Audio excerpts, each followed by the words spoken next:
Welcome to this demonstration of CNC Workbench. Today we're going to look at a high-level overview of some of its capability, from designing a wing to creating the G-code. So the first thing we do is jump into our wing designer.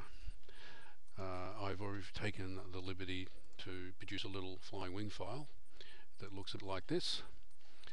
You have opportunities to increase the size. You can look at it from a right wing perspective, or you can look at it from a full wings perspective. You'll notice when you're in half wing mode, it's producing Mach on the fly for us. Given this is a flying wing, then the default Mach of 30 is probably a little bit too large. It's probably more like 20%, and you can see on the fly it'll actually do some calculations. So at the moment, Mach's sitting on 109 mil back from the leading edge. So our balance point for our first flight would be about here. To make changes, obviously it's a matter of either typing in different variables. If you wanted more panels, then you'd be typing in the more panels, and then you're able to save the file. So you can have a little bit of fun with wings that look all wild and wacky before you actually commit. Now, once we've designed our wing and we've saved the file, we then move on to the part where we select our aerofoil. In this case, I'm selecting a Zaggy 10. Now, the text file that I've actually produced has both the left and right hand side on board. If we wanted to make changes, then typically within CNC Workbench we always work on the right hand side. So for example, if I really wanted to change the thickness, I could go to adjust thickness. It tells me the right hand side currently is at 10. If I want the right hand side to be 12% thick, I simply hit adjust.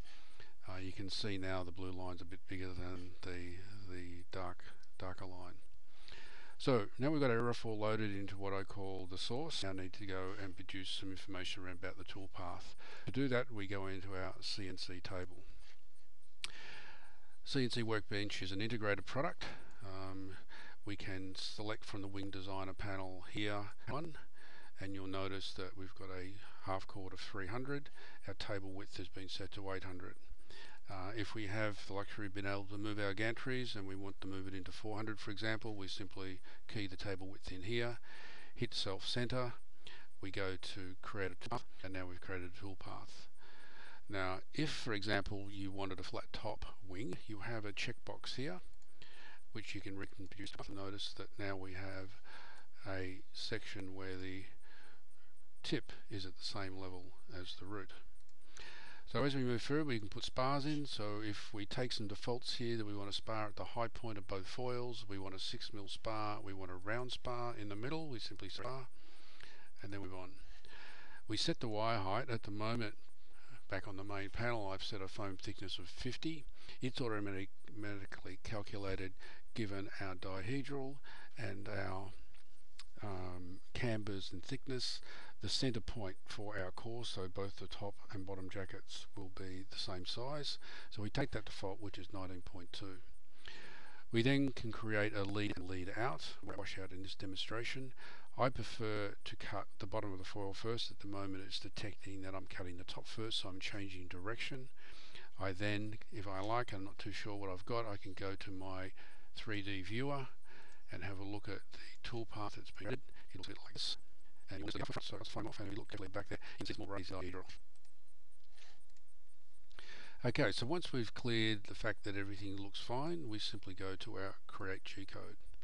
The Create G-code has a few options that you can consider. You can set defaults up about cut speed for EPP, blue foam and white foam.